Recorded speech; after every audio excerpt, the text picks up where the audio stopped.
देखिए, मिशन बिहार को जीतने के लिए प्रधानमंत्री मोदी ने प्लान 9 तैयार किया है। बीजेपी का मानना इसमें यह है कि इस प्लान का असर बिहार की 200 विधानसभा सीटों पर दिखाई देगा।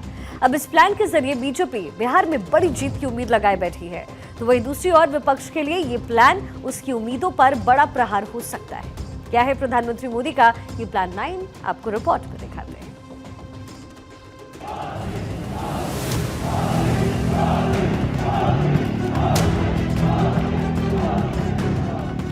चुनावी बिगुल बजने का इंतजार है, सियासी वार पलटवार है, तो चुनावों की तैयारियों में जुटा वो राज्य है जहां का सियासी पारा हर चढ़ते दिन के साथ लगातार आसमान छू रहा है। विपक्ष एक बार फिर बिहार की सत्ता पाने के लिए बेकरार दिखाई दे रहा है, लेकिन विपक्ष की उम्मीदों पर पानी फेरने के लिए बीजेपी ने वो प्लान 9 तैयार किया है जिसमें उसकी नैया के खेवनहार कोई और नहीं बल्कि खुद पीएम मोदी बनेंगे। अगले 2.5 महीनों के लिए बीजेपी ने भी बिहार में बड़े अभियान की तैयारी कर रखी है। खास बात यह है कि बीजेपी के इस अभियान का नेतृत्व खुद प्रधानमंत्री नरेंद्र मोदी करने वाले हैं। बिहार विधानसभा चुनाव के लिए पीएम मोदी चुनाव प्रचार का आगाज करेंगे। पीएम मोदी पहले ही रोहतास और सारण में 2 धुआंधार रैली कर चुके हैं, तो अब बाकी बची हुई 7 रैलियों को अगले 2.5 महीने में पीएम मोदी संबोधित करेंगे। ऐसा माना जा रहा है कि पीएम मोदी की इन रैलियों का प्रभाव 200 विधानसभा सीटों पर रहेगा। बिहार में मुकाबला कांटे का होने वाला है। ऐसे में बीजेपी पीएम मोदी के सहारे एक बार फिर बड़ी जीत की कोशिश में जुटी है। बिहार विधानसभा चुनाव से पहले एनडीए, खासकर बीजेपी ने चुनाव प्रचार में पूरी ताकत झोंक दी। ऐसे में पीएम मोदी की रैलियां बिहार के माहौल को बदलने वाली साबित होंगी। विपक्ष पहले ही कई राज्यों में पीएम मोदी के मैजिक को देख चुका है, तो अब बारी बिहार की है। बीजेपी को पूरा भरोसा है कि पीएम मोदी की ये रैलियां बिहार में कमल खिलाने की गारंटी साबित होंगी। तो दूसरी ओर विपक्ष पीएम मोदी की बाकी बची 7 रैलियों से पहले ही मोदी इफेक्ट को कम करने की कोशिश में जुट चुका है। लेकिन बीजेपी का मानना है कि जब मोदी एक बार फिर बिहार के सियासी पिच पर उतरेंगे तो केसरिया दल की जीत निश्चित हो जाएगी। Bureau report, Bharat 24।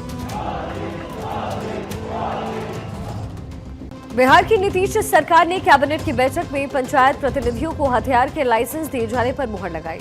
इसको लेकर अब बिहार सियासत तेज हो गई है। विपक्ष ने कहा है कि सरकार ये मान चुकी है कि कानून व्यवस्था दुरुस्त रख पाना उसके बस के बाहर है, इसलिए पंचायत प्रतिनिधियों को हथियार दिए जा रहे हैं ताकि लोग अपनी रक्षा खुद कर सकें।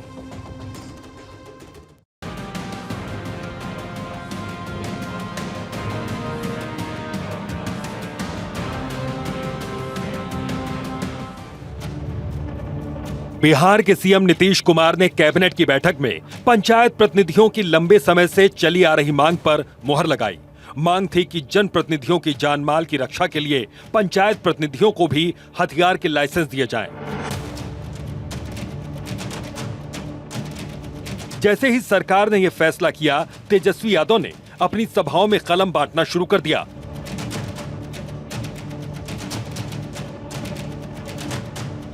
और उसके बाद बयान जारी किया कि नीतीश बाबू से बिहार नहीं संभल रहा। बीजेपी और नीतीश कुमार की सरकार कानून व्यवस्था दुरुस्त रख पाने में अक्षम है, इसलिए अब पंचायत प्रतिनिधियों को हथियार बांटकर सरकार ये बताना चाहती है कि अपनी रक्षा खुद करो। नीतीश जी ने एक और घोषणा की है। क्या घोषणा की है? कि जितने पंचायत प्रतिनिधि हैं 2.5 लाख उनको आर्म्स लाइसेंस दिया जाएगा। हम कलम बांट रहे हैं, वो बंदूक बांट रहे हैं। बताओ, यानी नीतीश जी कह रहे भैया लॉ एंड ऑर्डर हमसे नहीं देखा जा रहा है, हम अचेत हो गए। बिहार के नागरिक अब अपना सुरक्षा खुद करिए, हम नहीं करेंगे। तेजस्वी के इस बयान पर जेडीयू के प्रवक्ता ने जोरदार हमला बोला। उन्होंने कहा कि उन लोगों की संस्कृति लाठी में तेल पिलाने की रही है, लड्डू वाले केक को तलवार से काटने की संस्कृति रही। यह लोग अब छात्रों को लुभाने के लिए कलम बांटने की नौटंकी कर रहे हैं। सबको मालूम है कि जब इन लोगों की सरकार थी तो छात्रों का क्या हश्र हुआ था। लोग पलायन को मजबूर हो गए, नौकरियां नहीं थी, तो ऐसे में तेजस्वी यादव कोई भी दावा करें, लोग उस पर कतई भरोसा नहीं करेंगे। चुनावी साल है, इसीलिए तेजस्वी यादव जी अलग अलग वर्ग के लोगों को रिझाने के लिए, लुभाने के लिए अलग अलग तरह के कार्यक्रम कर रहे हैं। राष्ट्रीय जनता दल की संस्कृति से सभी लोग वाकिफ हैं। यहाँ लाठी में तेल पिलाने की ट्रेनिंग दी जाती है। यहाँ जन्मदिन पर लड्डू नुमा केक तलवार से काटा जाता है। यहाँ की संस्कृति उदंडता की रही है। यहाँ पढ़ाई लिखाई की बात नहीं हो सकती है। अब तेजस्वी यादव जी युवाओं को रिझाने के लिए कलम बांटने की बात कर रहे हैं। हथियार के बदले कलम बांटने के तेजस्वी के बयान पर बीजेपी प्रवक्ता कुंतल कृष्ण ने कहा कि राष्ट्रीय जनता दल जब जब सरकार में रही है, तब तक बिहार में भ्रष्टाचारियों और अपराधियों को राजनीतिक संरक्षण मिला है।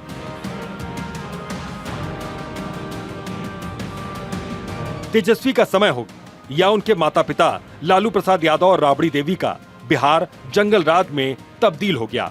आज तेजस्वी कलम बांटने का सिर्फ नाटक कर रहे हैं। राष्ट्रीय जनता दल जब जब बिहार की सत्ता में रहा है, चाहे वो तेजस्वी खुद हो, इनके माता पिता हो, तब तब बिहार में जंगल राज कायम हुआ है। अपराधियों को सत्ता का संरक्षण मिला है। भ्रष्टाचारी सत्ता के संरक्षण और मुख्यमंत्री और डिप्टी मुख्यमंत्री आवास के संरक्षण पे फलते फूलते रहे हैं। ये तो ऐतिहासिक तथ्य है। जब भी आपको मौका मिला तेजस्वी जी, तब आपने बिहार में अपराधियों और भ्रष्टाचारियों को संरक्षण दिया। आज आप कलम बांट रहे हैं। ये तो सुशासन का बनाया हुआ हमारा नैरेटिव है। भाजपा और जदयू ने ये जो नैरेटिव बनाया है सुशासन का, शिक्षित बिहार का, विकसित बिहार का, आप मजबूर हो गए हैं कलम बांटने के। वहीं बिहार कांग्रेस के प्रवक्ता डॉक्टर स्नेहाशीष वर्धन पांडे ने कहा कि कांग्रेस के राहुल गांधी के अलावा तेजस्वी यादव ही एकमात्र ऐसे नेता हैं जो युवाओं को शिक्षा के लिए प्रेरित कर रहे हैं। कांग्रेस के नेता राहुल गांधी जी और राजद के नेता तेजस्वी प्रसाद यादव जी, यही दो नेता हैं जो शिक्षा, रोजगार, युवाओं की हिस्सेदारी की बात करते हैं और कलम बांट रहे हैं, कॉपियां बांट रहे हैं, पाठ्य पुस्तक बांट रहे हैं। बावजूद इसके भारतीय जनता पार्टी के लोग क्या करते हैं? वो नफरती उन्माद, युवाओं के बीच तलवार, कृपाण और उनके बीच व्हाट्सएप का अधकचरा ज्ञान बांटते हैं। बिहार में चुनाव है, तो ऐसे में विपक्ष हर हथकंडा अपना रहा है, जिससे लोगों की नजर में लालू यादव, राबड़ी देवी के दौर का जो खौफ है वो निकल सके। लेकिन एनडीए भी लोगों को बार बार उस दौर की याद दिला रही है, जिसको याद करके आज भी लोग सिहर उठते हैं। बिहार में चुनावी वर्ष में एक तरफ जहां नीतीश कैबिनेट ने पंचायत प्रतिनिधियों के हथियार के लाइसेंस दिए जाने पर मुहर लगाई, जिसके बाद बिहार की सियासत तेज हो गई है। एक तरफ जहां नेता प्रतिपक्ष तेजस्वी यादव आरजेडी को लालू यादव की छवि से दूर करने के लिए अपने सभाओं में पेन बांट रहे हैं, तो वहीं उन्होंने नीतीश सरकार पर बड़ा हमला बोला है। तेजस्वी यादव ने ये कहा है कि एक तरफ नीतीश सरकार हथियार बांट रही है, तो वो अपने छात्र को, युवाओं को कलम बांट रहे हैं। दरअसल जनप्रतिनिधि नीतीश कुमार की सरकार से कई दिनों से ये मांग कर रहे थे कि अपनी जान माल की सुरक्षा के लिए उन्हें हथियार का लाइसेंस उपलब्ध कराया जाए। चुनावी वर्ष है, लिहाजा नीतीश कैबिनेट की सरकार ने जनप्रतिनिधियों के लिए कैबिनेट में मुहर लगाकर उन्हें बड़ा जो फैसला है वो सुनाया है। लेकिन सवाल वही है कि तेजस्वी यादव, लालू यादव और राबड़ी देवी के उस शासनकाल को किस तरह उस छवि को दूर करने की कोशिश में लगे हैं और नए से नए हथकंडे जो है वो अपनाए जा रहे हैं। अब देखना होगा कि आने वाले चुनाव में क्या महागठबंधन को इस छवि से दूर करने में तेजस्वी कितना सफल हो पाते हैं, या फिर नीतीश कुमार की सरकार और नीतीश कुमार एक बार फिर से बिहार चुनाव में फतह की ओर आगे बढ़ते हैं। अपने सहयोगी सर्वेश कुमार सिंह और मृत्युंजय कुमार के साथ अश्मित सिन्हा, भारत 24, पटना।